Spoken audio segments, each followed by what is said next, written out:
Taxi. Sealdah station. Sealdah স্টেশনে অপেক্ষারত তৃষা শায়রিকে দেখেই বলে উঠল, বাবা, তোর এতক্ষণে আসার সময় হলো? আমি সেই কখন থেকে তোর জন্য অপেক্ষা করছি। আরে জানিসই তো, একা একটা অফিস কোয়ার্টারে থাকি, সব কাজ গুছিয়ে আসতে সময় লাগে না। তুই আর কি বুঝবি, মাথার ওপর কাকিমা আছেন তো, তিনি সব কাজ গুছিয়ে রাখছে কি না তাই আর বুঝতে পারছিস না। থাক, অনেক হয়েছে। আমি কি আর জানি না? বেশি রাত অবধি ডিটেকটিভ বইগুলোকে গিলে খাবি আর সকালে উঠবি লেট। কি করব বল, অফিসের পর বাড়ি ফিরে কিছুভাবে নিজের অবসরটাকে তো কাটাতে হবে। আর ওসব টিভি দেখতে আমার মোটেই ভালো লাগে না। আর তুই তো জানিস, পেশাগত অন্য কাজ করলেও রহস্য সন্ধান আমার প্যাশন। দেখিস বাবা, মালিনীদের বাড়িতে গিয়ে আবার রহস্যের সন্ধানে লেগে পড়িস না। তুই তো যেখানেই যাস সেখানেই কিছু না কিছু রহস্যের গন্ধ পেয়ে যাস। আচ্ছা, এবার চল তো, ট্রেনটা অনেকক্ষণ ধরে দাঁড়িয়ে আছে। এবার কিন্তু ট্রেনটা ছাড়ার সময় হয়ে গেল। তারপর দেখা গেল তোর সাথে বার্তালাপ করতে করতে ট্রেনটাই মিস হয়ে গেল। এই বলে দুজনেই হো হো করে হেসে উঠল।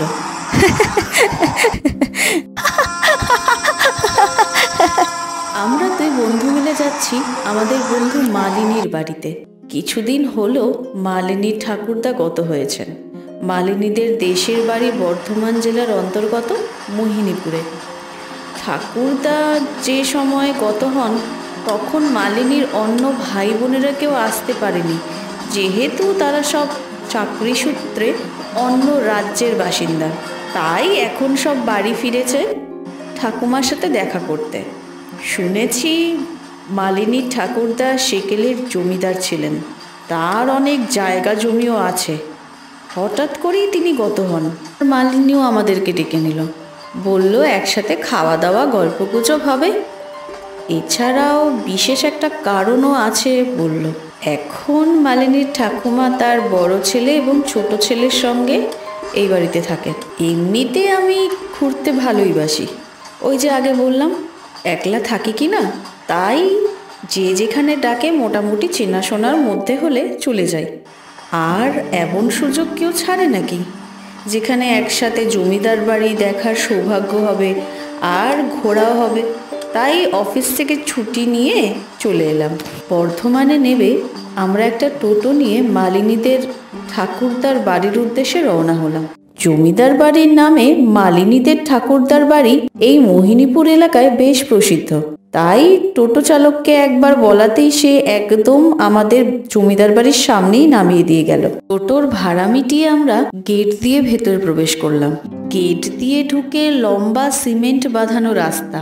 এই সিমেন্ট বাঁধানো রাস্তার একপাশে বিশাল খালি মাঠ, তার মধ্যে অনেক গাছের সারি এবং আরেক পাশে বিশাল পুকুর শান দিয়ে বাঁধানো। পুরো বাড়ির কম্পাউন্ডটা উঁচু পাঁচিল দিয়ে ঘেরা। সিমেন্ট বাঁধানো রাস্তা দিয়ে সোজা হেঁটে গেলি সামনে বিশাল উঁচু এই জমিদার বাড়ি এখনো মাথা উঁচু করে দাঁড়িয়ে আছে সেই সেকেল থেকে। এই প্রাসাদ সমতুল্য জমিদার বাড়িটিতে 7টি দক্ষিণমুখী দালানের সমাবেশ চোখে পড়ল। বাড়ির মূল প্রবেশদ্বারের সামনে এসে আমরা ফোন করলাম মালিনীকে। কি রে, তুই কোথায়? আমরা তো এসে গেছি, তোর বাড়ির সামনেই দাঁড়িয়ে আছি। তোরা এসে গেছিস? দাঁড়া, আমি এক্ষুনি নিচে আসছি। আমাদের ফোন পেয়ে মালিনী তড়ি ঘড়ি নিচে নেমে এলো। মালিনী এসে আমাদেরকে ভেতরে নিয়ে গেল। বাড়ির ভেতরে প্রবেশ করেই সামনে মস্ত বড় এক প্রকাণ্ড ঠাকুর দালান। এই দেখ, এটা আমাদের ঠাকুর দালান। এখানে এখনো বছর বছর দুর্গাপুজো হয়। অনেক লোক খাওয়া দাওয়া করে পুজোর সময়। এখানে মোট উপর নিচ মিলিয়ে 40টা ঘর আছে। তবে সব ঘর এখন আর ব্যবহার হয় না, সব বন্ধই থাকে। এখন মোট 10টা ঘর মতো ব্যবহার করার জন্য রাখা আছে। চল আগে ঠাকুমার সাথে দেখা করিয়ে দিই তোদের, তারপর সবার সাথে পরিচয় করিয়ে দেব। দালানের পাশে লম্বা করিডোর দিয়ে হেঁটে আমরা একটি ঘরে প্রবেশ করলাম। ঘরটিতে একজন বৃদ্ধা সেগুন কাঠের তৈরি একটি পালঙ্কে বসে কিছু সেলাইয়ের কাজ করে চলেছেন। বৃদ্ধার বয়স আনুমানিক 70-72-এর ঘরে। সুশ্রী মুখের গঠন, গায়ের রং ফর্সা, বোঝাই যায় এই বাড়ির গিন্নিমা একসময় কত দায়িত্বই না পালন করে গেছেন। উমা, এরা আমার বন্ধু, কলকাতা থেকে এসছে, এখানে 2 দিন থাকবে, তোমার সাথে পরিচয় করাতে নিয়ে এলাম। এসো মারা, এসো, বসো আমার পাশে। খুব ভালো হয়েছে তোমরা এসেছো, মালিনীরও ভালো লাগবে। আর বাড়িটাও তো লোকজনে গম গম করবে, না হলে তো একা একা থাকতে মন চায় না। এই আমার টুকটাক সেলাইয়ের কাজ নিয়েই ব্যস্ত থাকি, এত বড় বাড়িটা যেন খা খা করে। তা তোমরা খাওয়া দাওয়া করেছো? আরে ওরা সবে তো এলো, এবার সব ব্যবস্থা করব। আচ্ছা, অনেক হয়েছে, যাও তোমরা বন্ধুরা মিলে সব গল্প করো, আমি তোমাদের খাবার ব্যবস্থা করছি। ও সখী, কোথায় গেলি রে? আমরা একটা ঘরে প্রবেশ করলাম, এরই মধ্যে মালিনীর বাবা মা প্রবেশ করলো খাবার নিয়ে।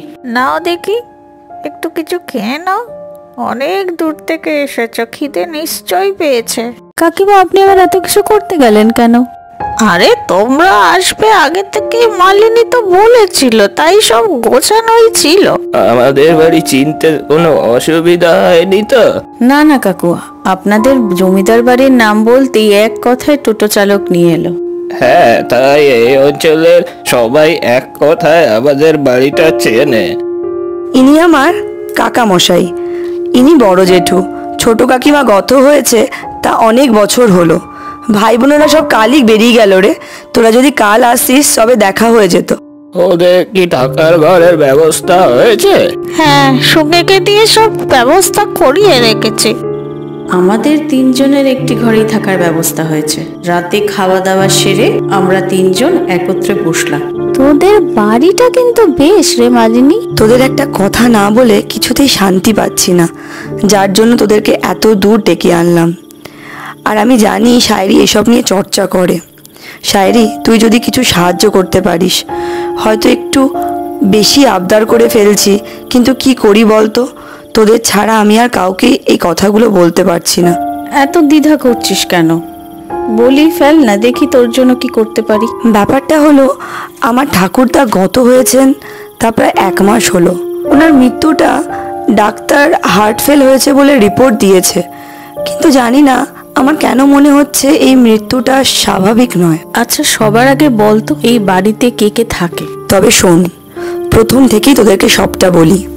ঠাকুরদার মৃত্যুর 6 মাস থেকেই উনি নাকি বলতেন কোনো এক সাধুর ছায়া তিনি তার আশেপাশে অনুভব করতে পারতেন, বা বলতে পারিস কখনো দেখতেও পারতেন। ঠাকুমার কাছেই শোনা, ঠাকুরদার কোনো পূর্বপুরুষকে মৃত্যুশয্যায় এক সাধু অভিশাপ দিয়েছিলেন। তারপর থেকেই ঠাকুরদার সব পূর্বপুরুষরাই মৃত্যুর সময় এক কালো বেশধারী সাধুকে দেখতে পেতেন। যদিও এটা শোনা কথা, ঠাকুরদার হঠাৎই বিছানায় পড়ে যায়, তারপর থেকেই তিনি তার আশেপাশে ওই সাধুকে দেখতে পেতেন। ঠাকুরদা যতদিন ছিল, একজন ম্যানেজার ঠাকুরদার সব কাজ দেখাশোনা করত। সে আউট হাউসেই থাকে। আমার বড় জেঠু, তিনি বিয়ে করেননি, আর ছোট কাকিমা গত হয়েছে প্রায় 10 বছর হলো। কাকুর ছেলে মেয়ে সবাই বাইরে থাকে, ব্যাস এই কজন। আর আমরা তো কলকাতায় থাকি, মাঝে মাঝে এখানে চলে আসি ছুটি ছাটা পেলে। এই ব্যাপারটা জানিস তো, আমি একদমই মেনে নিতে পারছি না। আমার মনে হচ্ছে এটা সম্পূর্ণ সাজানো একটা ঘটনা, আর ঠাকুরদাকে কেউ প্ল্যান করে হত্যা করেছে। এই কাজটা যেই করেছে সে এতটাই নিখুঁত প্ল্যান করেছে যে ডাক্তারবাবু ন্যাচারাল ডেথ রিপোর্ট দিয়েছে। আমি আমার মনের সংশয়ের কথা অনেকবারই বাবা মাকে জানিয়েছি, কিন্তু তারা কেউই আমার এই কথাটা বিশ্বাস করছে না। তারা বলছে, আমাদের বলেছো, কিন্তু আর কাউকে বলো না তোমার এই সব মন গড়া কথা। আচ্ছা, আরেকটা কথা বলতো, তোর ঠাকুরদার এই সম্পত্তির কি সব ভাগ হয়ে গেছে? আমি যতদূর জানি দাদুর সব সম্পত্তি 2টো ভাগে ভাগ করার কথা ছিল, কিন্তু কার কার নামে সেটা জানি না। কিন্তু উইল করার আগেই দাদু মারা যান। ঠিক আছে, আমরা 3 জনেই আমাদের মতো করে চেষ্টা করব, দেখা যাক কিছু করতে পারি কিনা। আচ্ছা, আরেকটা কথা বলতো, তোর দাদু যেই সাধুকে দেখতে পেত তার কিছু বিবরণ জানিয়েছিল? শুনেছি সে নাকি কালো আলখাল্লা পরিহিত, জবা ফুলের মতো লাল চোখের দ্বারা সে ঠাকুরদাকে একটু একটু করে গ্রাস করে নিচ্ছে, ঠাকুরদা এটা বলতো। আচ্ছা, তোরা সব শোন। সবার প্রথমে আমাদের কাজ হবে বাড়ির চারপাশটা ভালো করে দেখা। এবং প্রতিটা ঘর একটু সার্চ করে দেখা। তবে সেটা খুব সাবধানতার সাথেই করতে হবে, যাতে কেউ টের না পায়। আর আমাদের সুখীর সাথেও একটু কথা বলার দরকার, সে যদি কিছু সাহায্য করতে পারে।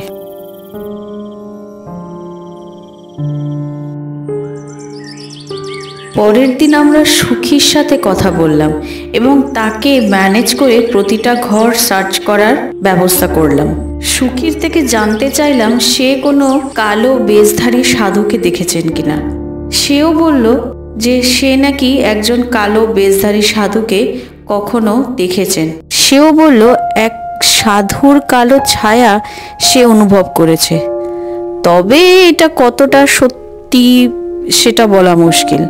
নিচের ঘরগুলো মোটামুটি দেখে শুনে নেওয়ার পরে আমরা ওপরের ঘরগুলোকে দেখতে গেলাম। বেশ কয়েকটা ঘর সার্চ করার পরে একটা ঘরে ঢুকে কিছু বাক্স দেখতে পেলাম। সেই বাক্স থেকে আশ্চর্যজনকভাবে একটি কালো আলখাল্লা উদ্ধার হলো। তবে মালিনীর সন্দেহই ঠিক, সেই ঘরটাতে পুরনো কিছু বাক্স ছাড়া বিশেষ কিছু নেই। আলখাল্লাটি ভালো করে দেখে সাবধানের সাথেই সেই বাক্সে রেখে আমরা ঘর থেকে বেরিয়ে এলাম। তৃষা এবং মালিনীকে এই সমস্ত আলখাল্লার ঘটনাটা বলে তিনজনে মিলে ওই ঘরটাতে নজর রাখা শুরু করলাম, যে ঘরটাতে কে আসা যাওয়া করে। 2 দিন নজর রাখার পর তৃতীয় দিনের দিন দেখলাম রাতের দিকে ছোট কাকা এদিক ওদিক তাকিয়ে ঘরে ঢুকে গেল। বেশ কিছুক্ষণ পর তিনি আবার বেরিয়ে এলো। এই ঘটনার কথা আমরা বাড়ির কাউকে জানালাম না, কারণ জানতাম কাউকে বললে কেউ বিশ্বাস করবে না। পরের দিন আমরা ঠিক করলাম ছোট কাকাকে হাতে নাতে ধরবো যখন সে ওই ঘর থেকে বেরোবে।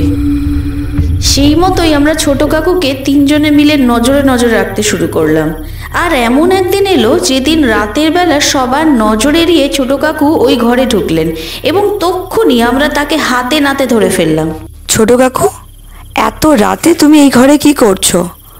সবটা এখনই বলো, না হলে পুলিশ তোমাকে দিয়ে সবটা বলাবে।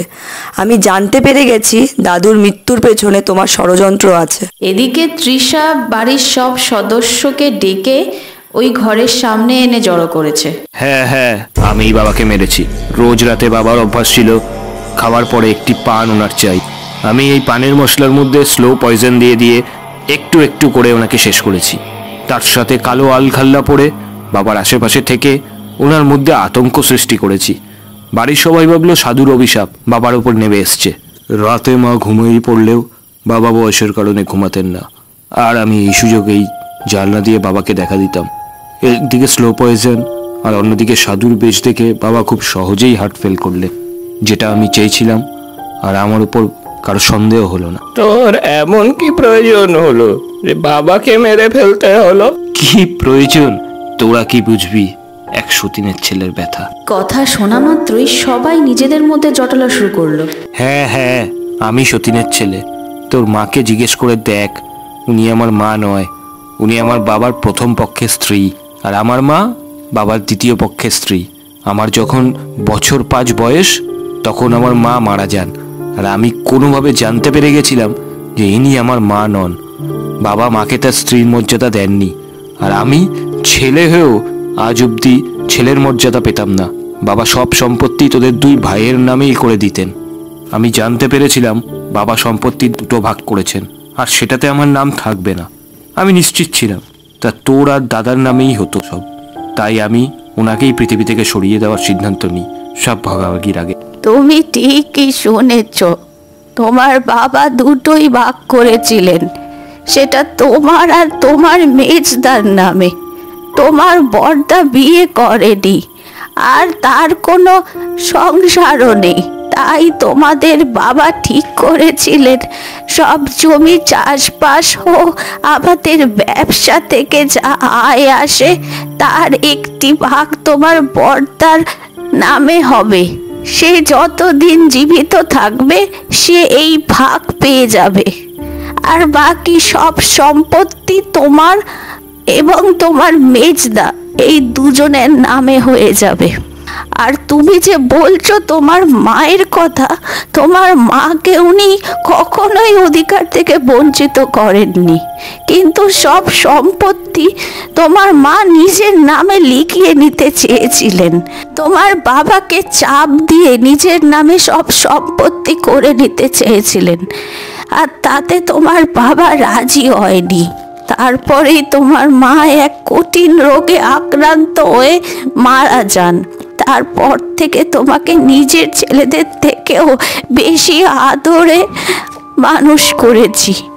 তোমার মায়ের অভাব তোমায় কখনো বুঝতে দিইনি, কিন্তু এখন মনে হচ্ছে আমার ভালোবাসায় কোনো ব্যাঘাত ছিল, তাই হয়তো এত বড় একটা ঘৃণ্য কাজ করতে তুমি ভয় পাওনি।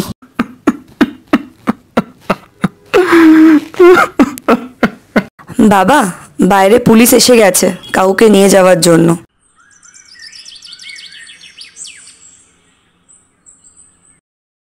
তৃষা, শায়রি, তোদের যে কি বলে ধন্যবাদ দেব বুঝতে পারছি না। আজ তোরা না থাকলে এই অপরাধ হয়তো ধরাই পড়তো না। ধন্যবাদ বলিস না রে, বন্ধুদের কখনো ধন্যবাদ দিতে আছে? আজ মানুষের কাছে সম্পত্তির এতটাই মূল্য যে একজনের প্রাণ কেড়ে নিতেও একবারও তার হাত কেঁপে ওঠে না।